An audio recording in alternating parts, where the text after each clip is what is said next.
Assalamualaikum warahmatullahi wabarakatuh.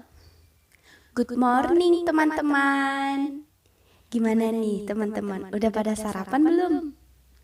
Kita kenalan dulu ya.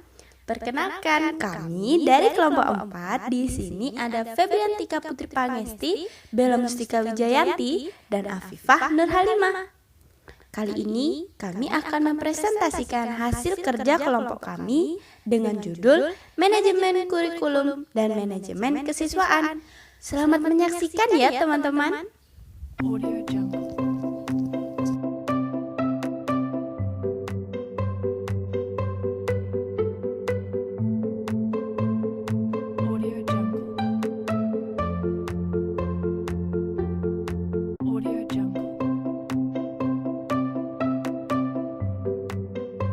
Pengertian manajemen kurikulum.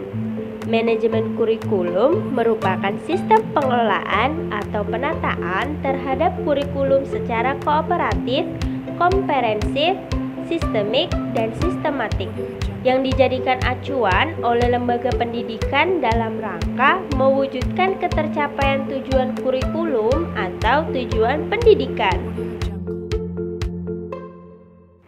Ruang lingkup manajemen kurikulum. Yang pertama, kurikulum tingkat satuan pendidikan atau KTSP. KTSP ini lebih mengutamakan untuk merealisasikan dan merelevansikan antara kurikulum nasional dengan kebutuhan daerah dan kondisi sekolah yang bersangkutan, sehingga kurikulum tersebut merupakan kurikulum yang integritas dengan peserta didik maupun lingkungan di mana sekolah itu berada.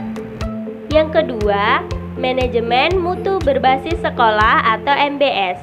Manajemen peningkatkan mutu berbasis sekolah merupakan pendekatan baru dalam pengelolaan pendidikan yang lebih menekankan pada kemandirian dan kreativitas sekolah atau satuan pendidikan.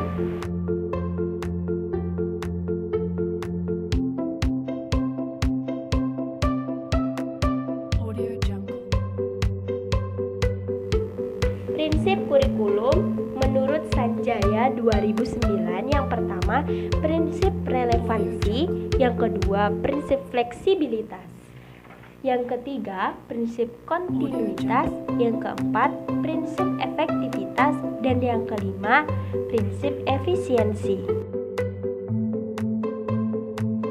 Fungsi manajemen kurikulum menurut Sanjaya 2009, yang pertama fungsi penyesuaian, yang kedua fungsi integrasi, yang ketiga fungsi diferensiasi, yang keempat fungsi persiapan, yang kelima fungsi pemilihan, dan yang keenam fungsi diagnostik.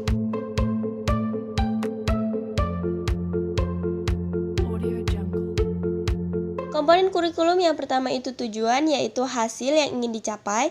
Kemudian yang kedua ada isi kurikulum atau materi pembelajaran. Yang ketiga metode atau strategi pembelajaran. Dan yang keempat atau yang terakhir yaitu evaluasi atau penilaian guna untuk melihat efektivitas pencapaian tujuan. Model implementasi kurikulum. Menurut Miller dan Schiller 1985, yang pertama, The Concord-Based Adaptation Model atau CBAM merupakan sebuah model yang dilakukan dengan mengidentifikasi tingkat kepedulian guru terhadap sebuah inovasi kurikulum. Yang kedua yaitu model Landworth. Model ini memfokuskan pada guru. Yang ketiga ada model Torrey. Evaluasi kurikulum. Evaluasi merupakan pemeriksaan secara terus-menerus untuk mendapatkan informasi. Yang dievaluasikan yang pertama, proses analisis kebutuhan dan kelayakan. Yang kedua, proses perencanaan dan pengembangan. Yang ketiga, proses implementasi atau pelaksanaan. Yang keempat, proses evaluasi kurikulum. Dan yang kelima, proses perbaikan kurikulum.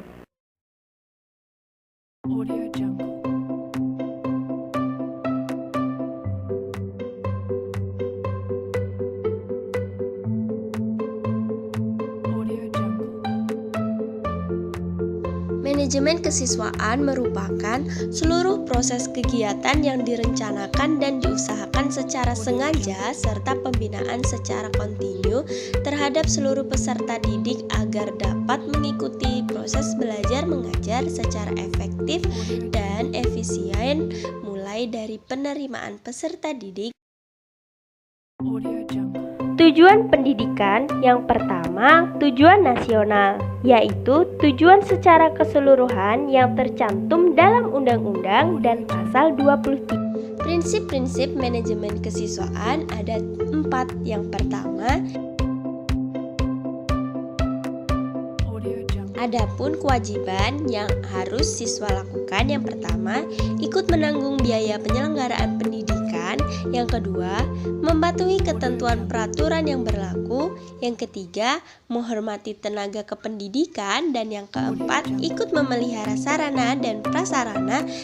Yang selanjutnya yaitu ruang lingkup manajemen kesiswaan, di mana kegiatan administrasi siswa dapat didaftar melalui gambaran bahwa lembaga pendidikan diumpamakan sebagai transformasi yang mengenal masukan atau input.